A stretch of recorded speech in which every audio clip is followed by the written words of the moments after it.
Welcome to our channel. Today we how to withdraw and track syndication fees with Appfolio Accounting, detailed guide step by step clearly.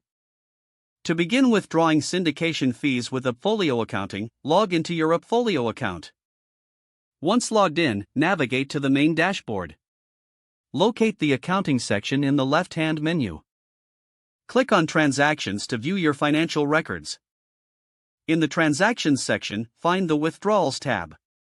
Click on the Withdrawals tab to initiate the withdrawal process. Select the New Withdrawal button to start a new withdrawal transaction. Choose the account from which you want to withdraw the syndication fees. Input the amount you wish to withdraw. Make sure to provide a clear description for the transaction, specifying it as syndication fees. Select the appropriate date for the withdrawal transaction. Review all the details you have entered to ensure accuracy. Once verified, click on the Save or Submit button to complete the withdrawal process. Now, let's move on to tracking the syndication fees. Return to the main accounting dashboard. Click on the Reports tab to access various financial reports.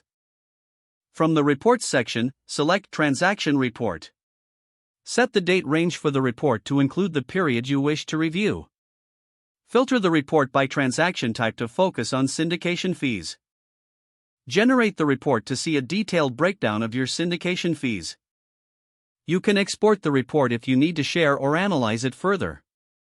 Ensure you regularly monitor these reports to keep track of your finances effectively.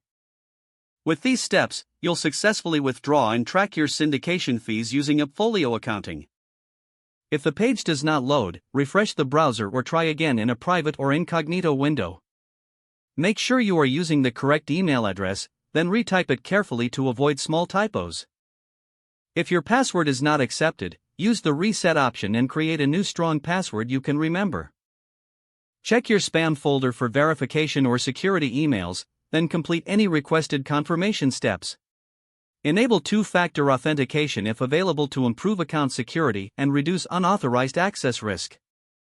After signing in, review your profile details so your contact information and settings are accurate and current. Don't forget to like this video and subscribe to our channel for more step-by-step tech guides.